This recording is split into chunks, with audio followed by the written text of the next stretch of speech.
இன்ன மஅல் உஸ்ரி யுஸ்ரா. துன்பத்தோடு இன்பம் என்ற காலம் உண்டு, துன்பத்தோடு இன்பம் என்ற காலம் உண்டு.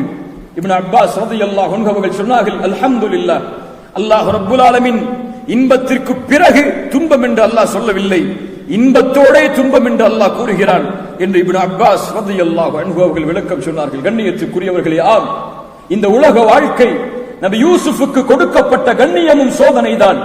அவர்களிடத்திலிருந்து எடுக்கப்பட்ட அந்த கண்ணியமும் சோதனைதான். இந்த உலகத்தில் ஒன்று கொடுக்கப்படுகிறது என்றால் அது அல்லாஹ்வுடைய அருள் மட்டுமல்ல, அது அல்லாஹ்வுடைய அருளோடு அல்லாஹ்வுடைய சோதனை. எடுக்கப்படுகிறது என்றால் அதுவும் ஒரு சோதனை தான். குர்ஆன் சொல்கிறது, ஃபஅம்மல் இன்சானு இதா மப்தலாஹு ஃபஅக்ரமஹு வநஅமஹு.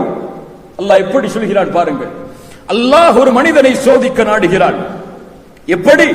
ஃபஅக்ரமஹு, அவனுக்கு அல்லாஹ் கண்ணியத்தை கொடுக்கிறான். வநஅமஹு, அருட்கொடைகளை அல்லாஹ் கொடுக்கிறான். சோதனை என்கிறான் அதை அல்லாஹ். கண்ணியம் கொடுக்கப்படுவது, அருட்கொடை கொடுக்கப்படுவது சோதனை. அப்போது மனிதன் சொல்லுகிறான், ஃபயகூலு ரப்பி அக்ரமன், என் இறைவன் என்னை கண்ணியத்தோடு வைத்திருக்கிறான் என்று சொல்லுகிறான். அதே மனிதனை ஃபகதர அலைஹி ரிஸ்கஹு, அவனுக்கு கொடுக்கப்பட்ட அந்த வாழ்வாதாரத்தை அல்லாஹ் குறைத்து விட்டால் அவன் சொல்கிறான், ஃபயகூலு ரப்பி அஹானன், என் இறைவன் என்னை கைவிட்டு விட்டான், இழிவுபடுத்தி விட்டான் என்று சொல்லுகிறான். கொடுக்கும் பொழுது ஏன் அல்லாஹ் எனக்கு கொடுக்கிறான் என்று கேட்காதவன், எடுக்கும் பொழுது மட்டும் ஏன் அல்லாஹ் என்னிடத்திலிருந்து எடுக்கிறான் என்று கேட்கிறான். கண்ணியத்துக்குரியவர்களே, இந்த பாடம்தான் நபி யூசுப் அலைஹி ஸலாத்து வஸ்ஸலாம் அவர்களுடைய வாழ்வில் இருந்து நாம் பெற வேண்டிய பாடம். இன்பமான நேரத்திலும் துன்பமான நேரத்திலும் அவர்கள் எல்லாவற்றையும் ஏற்றுக்கொண்ட ஒரு முழுமையான அல்லாஹ்விற்கு கட்டுப்பட்ட அடிமையாக வாழ்ந்தார்கள். இன்பத்தில் மட்டும் அல்லாஹ்விற்கு நன்றி செலுத்தி துன்பத்தில் அல்லாஹ்வை மறந்தவர்களாக நபி யூசுப் அலைஹி ஸலாத்து வஸ்ஸலாம் அவர்களுடைய வாழ்வில் எந்த பகுதியையும் நம்மால் பார்க்க முடியாது. அல்லாஹ்வுடைய தூதரும் அதுபோல்தான். அல்லாஹ்வுடைய தூதர் ஸல்லல்லாஹு அலைஹி வஸல்லம் இன்பமான நேரத்திலும் அல்லாஹ்விற்கு நன்றி செலுத்தினார்கள், துன்பமான நேரத்திலும் அல்லாஹ்விற்கு நன்றி செலுத்தினார்கள். அவ்வளவு பசியோடும் துன்பத்தோடும் சோதனைகளோடும் வாழ்ந்து கொண்டிருக்கும் அல்லாஹ்வுடைய தூதர் இரவுடைய நேரத்தில் கால் வீங்க அல்லாஹ்வை வணங்குவார்கள். அல்லாஹு அக்பர். ஆயிஷா ரலியல்லாஹு அன்ஹா கேட்பார்கள், அல்லாஹ்வுடைய தூதரே, உங்களுடைய முன்பின் பாவங்கள் எல்லாம் மன்னிக்கப்பட்டு விட்டது, நீங்கள் ஏன் இரவுடைய வணக்கத்தை நிறைவேற்றுகிறீர்கள்? அல்லாஹ்வுடைய தூதர் ஸல்லல்லாஹு அலைஹி வஸல்லம் சொல்வார்கள், அஃபலா அகூன அப்தன் ஷகூரா. ஆயிஷா, அல்லாஹ்விற்கு நன்றி உள்ள அடியானாக நான் மாற வேண்டாமா என்று அல்லாஹ்வுடைய தூதர் ஸல்லல்லாஹு அலைஹி வஸல்லம் அவர்கள் சொல்லுவார்கள். நம்முடைய வாழ்வை உரசி பாருங்கள்.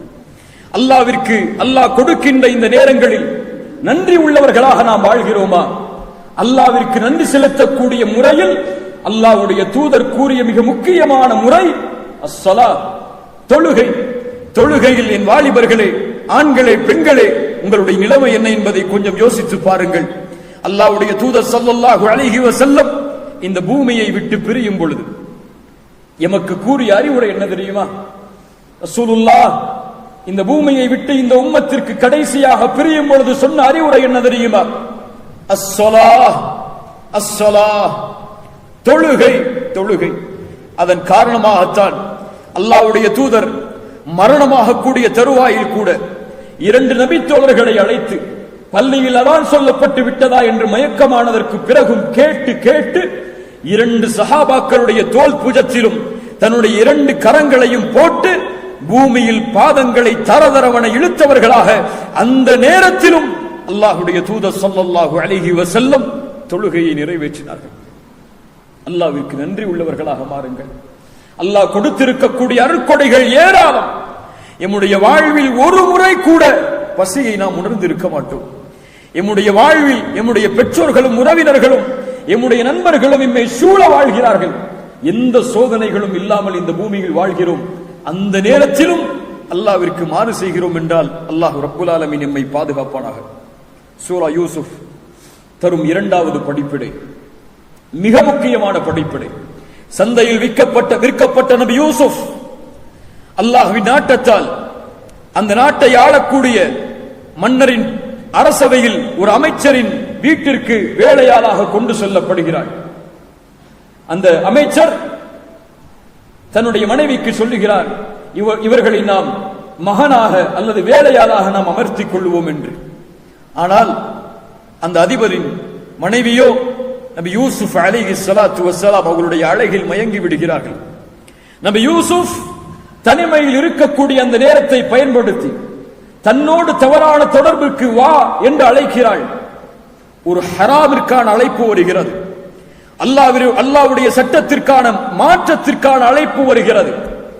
அப்போது ஒரு ஆசை காட்டப்படும் பொழுது, இது கிடைக்கிறது உனக்கு என்று காட்டப்படும் பொழுது, நபி யூசுப் அலைஹிஸ்ஸலாத்து வஸ்ஸலாம் எடுத்துக்கொண்ட ஆயுதம் தான் இன்றைய காலத்தில் நாம் வாழ்வதற்கு மிக முக்கியமான தேவை.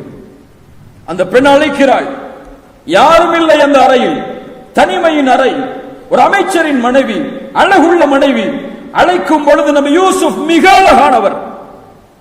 அந்த பெண்ணை பார்த்து சொன்னார்கள், கால மஆதல்லாஹ், கால மஆதல்லாஹ், உன்னை விட்டு பெண்ணே என்னை அல்லாஹ் பாதுகாப்பானாக.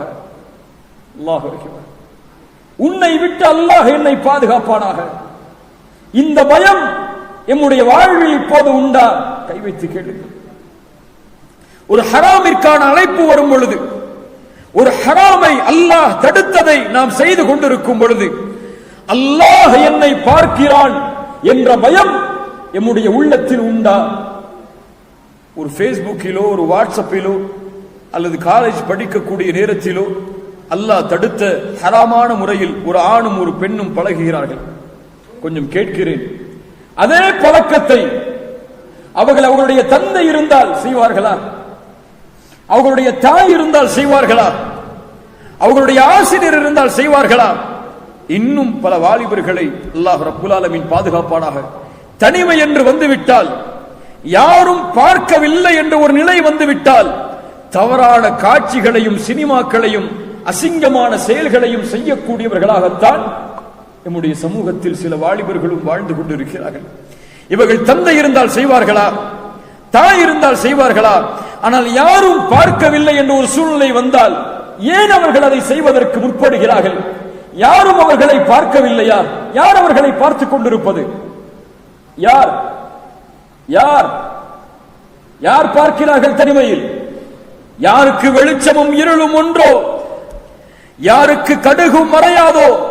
وَمَا تَسْقُطُ مِنْ وَرَقَةٍ إِلَّا يَعْلَمُهَا, ஒரு மரத்தில் இருந்து காய்ந்த இலை கூட கீழே விழ முடியாது அவனுடைய கல்வி இல்லாமல், ஞானம் இல்லாமல் என்று அல்லாஹ் தன்னை பற்றி சொல்கிறாரோ அந்த அல்லாஹ் அவர்களை பார்க்கவில்லையா? அந்த நேரத்தில் தாய்க்கு கொடுக்கக்கூடிய அந்த கண்ணியத்தை, தந்தைக்கு கொடுக்கக்கூடிய கண்ணியத்தை, உங்கள் ஆசிரியருக்கு நீங்கள் கொடுக்கக்கூடிய கண்ணியத்தை, உங்களுடைய முன்னோர்களுக்கு முதியவர்களுக்கு நீங்கள் கொடுக்கக்கூடிய கண்ணியத்தை ஏன் அல்லாஹ்விற்கு கொடுக்க இந்த பாவங்களை செய்யக்கூடியவர்களுக்கு மனமரவில்லை? அல்லாஹ்தான் உங்களை பார்ப்பவர்களிலேயே கடைசி தரமுடையவனா? மஆதல்லாஹ், அல்லாஹ் பாதுகாப்பானாக. அப்படி என்றால் இந்த செய்தியை கேளுங்கள். லஅலமன்ன அக்வாமன் மின் உம்மதி يأتون يوم القيامة بحسنات أمثال جبال تهامة بيضا. ரசூலுல்லாஹ் சொன்னார்கள், நாளை மறுமையில் ஒரு கூட்டம் வரும், திஹாமாவுடைய மலைகள் அளவு நன்மைகளை சுமந்து வருவார்கள். ஆனால் அவர்களுடைய நன்மைகளை எல்லாம் அல்லாஹ் தூசிகளாக மாற்றி விடுவான். சஹாபாக்கள் கேட்டார்கள், யா ரசூலல்லாஹ், அவர்கள் யார்? தொழ மாட்டார்களா? யார் அவர்கள்? ரசூலுல்லாஹ் சொன்னார்கள், அவர்கள் உங்களிலிருந்து வருபவர்கள்.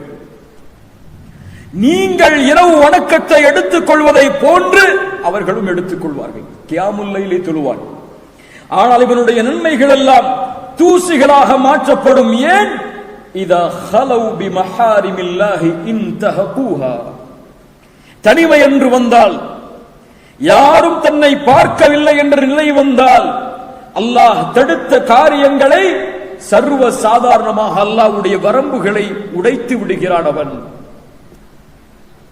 தனிமையில் செய்யக்கூடிய பாவம் நாளை மறுமையில் முழு நன்மைகளும் அழிக்கப்படுவதற்கு காரணமாகிவிடும். அல்லாஹுவை அஞ்சிக் கொள்ளுங்கள், அல்லாஹுவை அஞ்சிக் கொள்ளுங்கள், அல்லாஹுவை பயந்து கொள்ளுங்கள். அவனுக்கு எதுவும் மறைவானது கிடையாது, எல்லாம் பதியப்படுகிறது.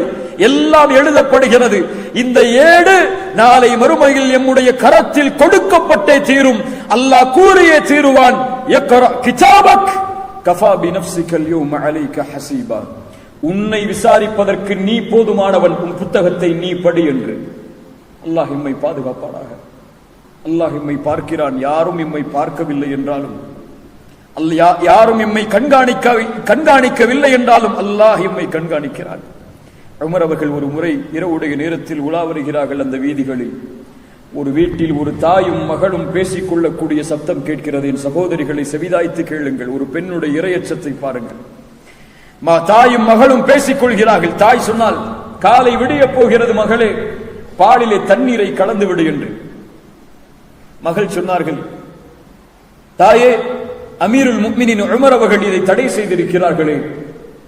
தாய் சொன்னார்கள், மகளே, அமீருல் முஃமினீன் உமர் எம்மோடா இருக்கிறார், எம்மை பார்த்து கொண்டா இருக்கிறார், கலந்து விடு. அப்போது சொன்னார்கள் மகள், யா உம்மா இன் கான அமீருல் முஃமினீன லா யரானா வ ரப்பு அமீருல் முஃமினீன யரானா. என் தாயே, அமீருல் முஃமினீன் உமர் எம்மை பார்க்கவில்லை என்றாலும் அந்த அமீருல் முஃமினீனை படைத்த அல்லாஹ் எம்மை பார்த்துக் கொண்டிருக்கிறார். இப்னு உமர் ஒரு ஆட்டிடையனை பார்த்து கேட்டார்கள், சோதிப்பதற்காக, ஆட்டிடையனை, இந்த ஆட்டை எனக்கு விலைக்கு கொடு, ஓடாய் தின்று விட்டது என்று உன் எஜமானிடத்திலே சென்று கூறு. அந்த வாலிபன் வானத்தை நோக்கி கை காட்டினான். என் எஜமானரை ஏமாற்றி விடலாம், என் இறைவன் எங்கே இருக்கிறான்? ரசூலுல்லாஹ் சொன்னார்கள், நாளை மறுமையில் அர்ஷின் நிழல் ஒரு கூட்டத்தார்களுக்கு உரித்தாகும். அவர்கள் யார் தெரியுமா? ரஜுலுன் தலபத்துஹு இம்ரஅத்துன் ذات منصب وجمال فقال اني اخاف الله. அழகுள்ள குடும்பமுள்ள ஒரு பெண் தன்னை தவறான ஒரு செயலுக்கு அழைக்கும் பொழுது அவன் சொல்லுவான், நான் அல்லாஹ்வை பயந்தவன் என்று. அல்லாஹ்வை பயந்தவன் என்று, அல்லாஹ்வை பயந்தவன் என்று. அல்லாஹ் ரப்புல் ஆலமீன் நம்மை சீர்படுத்துவானாக. நபி யூசுப் அலைஹிஸ்ஸலாத்து வஸ்ஸலாம் அதைத்தான் சொன்னார்கள். கால மஆதல்லாஹ், பெண்ணே, உன்னிலிருந்து அல்லாஹ்வை நான் பயப்படுகிறேன். உங்களுடைய போனில் நீங்கள் அல்லாஹ்வை பயப்பட வேண்டிய காலம் இது. உங்களுடைய ஃபேஸ்புக் அக்கவுண்டுகளில் அல்லாஹ்வை பயப்பட வேண்டிய காலம் இது. உங்களுடைய வாட்ஸ்அப் தொடர்புகளில் அல்லாஹ்வை பயப்பட வேண்டிய காலம் இது. நீங்கள் பேசக்கூடிய ஒவ்வொரு பேச்சும், நீங்கள் பார்க்கக்கூடிய ஒவ்வொரு பார்வையும் அல்லாஹுவால் பார்க்கப்படுகிறது. ஒன்று, அல்லாஹ் அதே இடத்திலே நாடு எம்மை தண்டித்து விட்டால் நிலைமை என்னவாகும்? அல்லது நாளை மறுமையில் அதை குறித்து யாரும் எமக்கு உதவி செய்ய முடியாத அந்த நேரத்தில் அல்லாஹ் எம்மை விசாரித்து விட்டால் எம் நிலைமை என்னவாகும்? அல்லாஹ் ரப்புல் ஆலமீன் நம்மை சீர்படுத்துவாராக. மூன்றாவது பாடம், இதை அந்த பெண் அழைத்த இந்த அழைப்பை ஊரெல்லாம் செவிமடுக்கிறது. இப்படி ஒரு அமைச்சரின் மனைவி யூசுப் என்ற ஒரு வேலையாளை தவறான ஒரு பழக்கத்திற்கு அழைத்து விட்டாலே, அவரை வழிகெடுக்க முயற்சி செய்து விட்டாலே என்ற அந்த பெண்ணை பற்றி தவறாக பேசக்கூடிய பேச்சை அந்த பெண் செவிமடுக்கிறாள். உடனடியாக எல்லா பெண்களுக்கும் அழைப்பு கொடுக்கிறாள். எல்லோரும் வாருங்கள் என்று எல்லோருடைய கரத்திலும் ஒரு பழமும் ஒரு கத்தியும் கொடுக்கப்படுகிறது. நபி யூசுஃபை வெளியே அழைக்கிறாள் அலைஹிஸ்ஸலாம். யூசுஃபை வெளியே வாருங்கள் என்று. நபி யூசுப் அலைஹிஸ்ஸலாம் வெளியே வருகிறார்கள். அல்லாஹு அக்பர். அந்த அழகை பார்த்த மாத்திரத்தில், அந்த அழகை பார்த்தவுடன் அந்த பெண்கள் எல்லோரும் அந்த பழத்தை அறுப்பதற்கு பதிலாக தங்களுடைய கரத்தை அறுத்துக் கொள்கிறார்கள். குர்ஆன் சொல்லுகிறது, கரத்தை அறுத்துக் கொள்கிறார்கள். அந்த அழகை பார்த்தவுடன் இவர் மனிதரே இல்லை, மலக்காக இருப்பார் என்று சொல்ல ஆரம்பிக்கிறார்கள். அந்த நேரத்தில் அந்த பெண் ஒரு எச்சரிக்கையை கொடுக்கிறாள். அந்த பெண் மட்டும் அந்த எச்சரிக்கையை கொடுக்கவில்லை, அங்கு இருந்த எல்லா பெண்களும் அந்த எச்சரிக்கையை நபி யூசுஃபுக்கு கொடுத்தார்கள். குர்ஆன் சொல்லுகிறது, என்ன எச்சரிக்கை தெரியுமா? யூசுப், இந்த பெண்ணுடைய இந்த ஆசைக்கு நீ அடிபணியவில்லை என்றால் உன்னை சிறைச்சாலையில் தள்ளிவிடுவாள், நீ சிறைச்சாலையில் தள்ளப்படுவாய். ஒரு தண்டனை உனக்கு உண்டு, யாரும் அதிலிருந்து உன்னை பாதுகாக்க முடியாது. ஒரு சோதனையின் காலம் நபி யூசுஃபுக்கு. ஒரு ஹராமில் இருந்து விலகுவதா அல்லது தண்டனையா, எதை ஏற்றுக்கொள்வது? இந்த நேரம் எல்லோருக்கும் வரும், அதுவும் இந்த காலத்தில் எல்லாருக்கும் வரும். நாளை ஒரு நாள் நீங்கள் ஒரு கம்பெனிக்கு இன்டர்வியூக்கு செல்லலாம். அப்போது உங்களிடத்திலே சொல்லப்படும், இந்த கம்பெனியில் ஜும்ஆ தொழுவதற்கெல்லாம் ஜும்ஆவை ஜமாஅத்தோடு நிறைவேற்றுவதற்கெல்லாம் அனுமதி கிடையாது என்று ஒரு காலம் வரும். அல்லது நீங்கள் உங்கள் முகத்தில் இருக்கக்கூடிய இந்த சுன்னாவின் அடையாளத்தோடு இந்த வேலையில் நுழைய முடியாது என்ற ஒரு நிபந்தனை விதிக்கப்படும். பெண்களாக இருந்தால் இந்த ஹிஜாபோடு, உங்களுடைய கண்ணியத்தின் இந்த ஆடையோடு, அல்லாஹ்வின் சட்டத்தை நீங்கள் அணிந்திருக்கக்கூடிய இந்த ஆடையோடு இந்த வேலையில் நீங்கள் சேர்வதற்கு உங்களுக்கு அனுமதி இல்லை என்ற ஒரு நிபந்தனை உங்களுக்கு கொடுக்கப்படும். அல்லது உங்களை திருமணம் முடிக்க வரக்கூடிய ஒரு ஆண் உங்களிடத்திலே வரதட்சணை கேட்பான், உங்களுடைய குடும்பத்தாரிடத்திலே, இதை கொடுத்தால் தான் உங்களுடைய பெண்ணை திருமணம் முடிப்போம் என்று. அந்த நேரத்திலே உங்களுக்கு தேர்ந்தெடுக்கக்கூடிய வாய்ப்பு கொடுக்கப்படும். இந்த திருமணமா அல்லது திருமணம் இல்லாத வாழ்வா, இந்த ஹிஜாபா அல்லது இந்த ஹிஜாப் இல்லாத, ஹிஜாபை அணிந்து வாழக்கூடிய இந்த வாழ்வா, அல்லாஹ்வுடைய சட்டமா அல்லது இந்த வேலையா? அதுதான் யூசுஃபுக்கும் சோதனை அலைஹிஸ்ஸலாம். அல்லாஹ் தடுத்த இதிலிருந்து விலகுவதா அல்லது சிறையில் தண்டனையை அனுபவிப்பதா? நபி யூசுப் அலைஹிஸ்ஸலாத்து வஸ்ஸலாம் அல்லாஹ்வை அழைக்கிறார்கள். அந்த நேரத்தில் கால ரப்பி அஸ்ஸிஜ்னு அஹப்பு இலைய மிம்மா யதுஊனனி இலைஹி. யதுஊனனி, எல்லோரும், இது ஒரு பன்மையின் சொல். இவர்கள் எல்லோரும் அழைக்கக்கூடிய இந்த அழைப்பை விட, இந்த ஹராமில் நான் விழுவதை விட எனக்கு விருப்பமானது யா அல்லாஹ் அஸ்ஸிஜ்ன், சிறைச்சாலை. ஒரு நபிங்க, நம்மளை மாதிரி மனிதர் அல்ல, ஒரு நபி, அல்லாஹ் நேசிக்கக்கூடிய மனிதர், அல்லாஹ்வால் தேர்ந்தெடுக்கப்பட்ட நபியாக இந்த பூமியில் அனுப்பப்பட்டவர் சிறைச்சாலையை கேட்கிறார். யா அல்லாஹ், எனக்கு விருப்பமானது சிறைச்சாலை, இவர்கள் அழைக்கக்கூடிய இந்த அழைப்பை விட. என் ரப்பே, நீ என்னை அந்த பெண்களின் சூழ்ச்சியிலிருந்து திருப்பவில்லை என்றால் நான் அறியாதவர்களில் ஒருவராக மாறியிருப்பேன். உன்னை அறியாதவர்களில் ஒருவராக மாறியிருப்பேன். உன்னை அறிந்தவன் நான், உன் பார்வையை அறிந்தவன் நான், உன் கண்காணிப்பை அறிந்தவன் நான். உன் கண்காணிப்பில், உன் பார்வையில் என்னால் பாவம் செய்ய முடியாது யா அல்லாஹ். நபி யூசுப் அலைஹிஸ்ஸலாம் அவர்கள் அழைக்கிறார்கள். இது ரசூலுக்கும் ஏற்பட்டிருக்கிறது. முஹம்மது ரசூலுல்லாஹ் ஸல்லல்லாஹு அலைஹி வஸல்லம். எல்லோரும் கைவிடுகிறார்கள், தேடிச் சென்றவர்கள் எல்லாம் கைவிடுகிறார்கள்.